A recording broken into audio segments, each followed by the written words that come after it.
The first stage is be honest about your passion, because God has given you the desires of your heart. And so what happens is people, if Lincoln pursued politics like Churchill, because we're talking about them, well, they were pursuing their destiny. They were pursuing the power to make a difference through the role of a statesman. That was the plan of God. And so to me, the first step is be congruent, honest about your passion. And where I go is I take people into a state. The key is state. Get into a peak state. Get into a state where you're feeling fairly empowered and optimistic and juiced. Put on your best music. Get a Starbucks. Don't let anyone bug you. Get in a moment when you're accessing what it feels like to be at the top of your game. That's important because you're opening up all the synapses to what you really are all designed to be. At that moment, I tell people just do a free consciousness flow. Just say, God, help me to get in touch with what I'm really all about, because the DNA of the oak tree is already in the acorn. So your full destiny in its glorious fulfillment is already in the microcosm of your heart. When Saul, the first king in Israel, came to Samuel, the great prophet, Samuel the prophet said, I need to talk to you because I'm going to tell you about everything that's in your heart. The reason why Saul was looking for the prophet is because he lost his all of the donkeys for the farm, which meant his means of economic survival was in jeopardy. So he was going to what he considered to be, the prophet, or today would be like a psychic. Where's my lost, tractors? And the prophet basically said, you're looking for your tractors. Don't worry about that. They're already found. The reason you really came to me is because there's a destiny. And so God manipulated your problem to bring you to this moment. I wonder how many people have problems that are manipulated by heaven to bring them to this moment. What am I really supposed to do with my life? Saul, he says to him, in your heart is a king. We're going to talk tomorrow about your call as a king. Saul had no idea he was a king, but the prophet could see it. So getting in touch with your heart is the first thing. You've got something in you that's bigger than you're living. And that gap between what's in you and what you're seeing is where the tension comes, the midlife crisis. So the first step is write down the top 15, 20 things you want to be in your life that you've never been. Write down the top 20, 30 things you want to do that you've never done. Write down the top 20 things you want to experience you've never experienced, learn that you've never learned, see that you've never seen. And when you get done with that list of what you want to see, what you want to experience, what you want to be, what you want to do or know, take that list and then ferociously whittle it down to your top 10. Always asking yourself over and over again, what gives me the most juice? Because what people unconsciously do, the more spiritual and religious they are, the more they mess this up. It's amazing. If I can get someone who's totally a secular individual, I can work faster. If I'm working with a really nice missionary person, it takes me longer.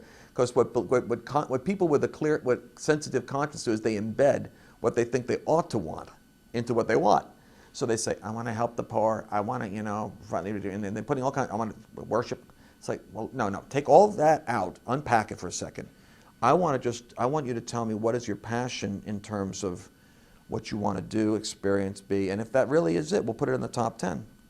But many times I got to shake the tree so they could say, I want to make a lot of money and travel and make an impact and hang out with professionals.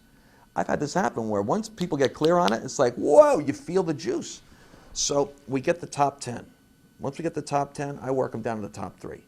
The reason we do that is like a horse race, in terms of comparing one to the other, is once I get the top 3 or 4, or 5 or 6, I really know what's in their heart. Now, God is going to do a job of refining it, but that's essentially where true north is. That's their passion.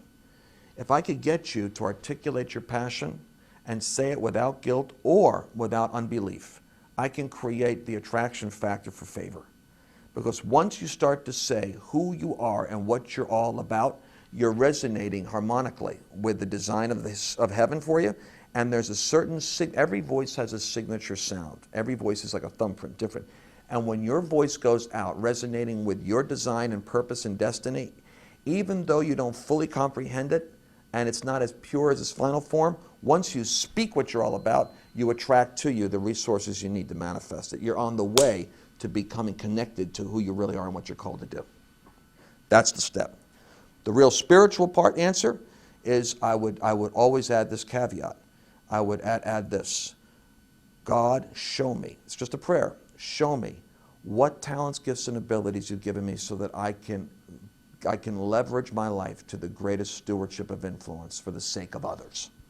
Start off with that kind of focus so that you open up to the idea that you might have talents and gifts and other people impacted, and add that nuance to it. But you're going to end up at the same intersection either way, whether you pray with more focus or whether you just kind of throw it up in the air. If I can get people clear on passion, I could get them in the step towards where favor will start to work. Once favor starts to work, the law of attraction takes over. You know, the average person is thinking 1,500 words a minute. This is amazing to me. 1,500 words a minute, that's a lot of traffic. So when those words are going on 1,500 words a minute, there's tremendous capacity for distraction.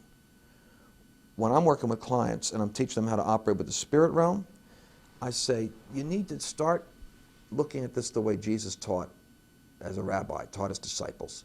He said, when you go into the territory that you want to influence, release your peace upon it. So one of the great mysteries is your state, if it's one of peace, if you're at peace with God, at peace with yourself and others, you carry a capacity to influence the sphere around you. So that when you go into that environment, you can release peace upon the environment. Now, 1,500 words a minute of internal dialogue dials down. And people will say things when you're in an environment where you're spiritually kind of in control because you've released peace.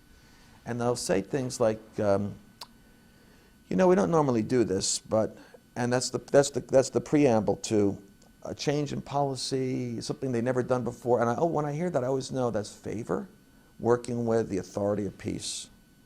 And the two of those things flow together when you're in your passion, because your passion will move you into the spheres of influence that accomplish your desire. And then you release your peace. 1,500 words a minute. In one nation I went into, the interior ministry had almost like a disorder, like Monk, you know, like the detective. He was obsessive compulsive, and he's a high-level political figure. And when he came in to meet with us, we're talking about reforming the prison systems. He was constantly adjusting his telephone, his cell phone, and his pen and his paperwork. And we're watching this. It was like a neurotic ritual. We're horrified because, you know, we're down there talking about reform because we work with nations, governments, courts, and doing transformation projects. And he's like, this. And I said, this is disastrous. We forgot to do the spiritual part. We were functioning like a bunch of consultants. Time out. We leave. We go down to a van on the street. We get in the van, pray. We start praying. We join hands. We get into harmony with the spirit realm. We agree together that God is going to have his way, and we release peace on the situation, on the man. When we go back in, we shake his hand again. He starts to fidget, all of a sudden blinks. Totally calm. At that moment, an entire nation was opened up to us, and a military assignment to work with a contract with their entire military happened in a blink, that fast. That's how real these principles are. Passion, favor, peace, agreement, operating in convergence, or operating in your calling.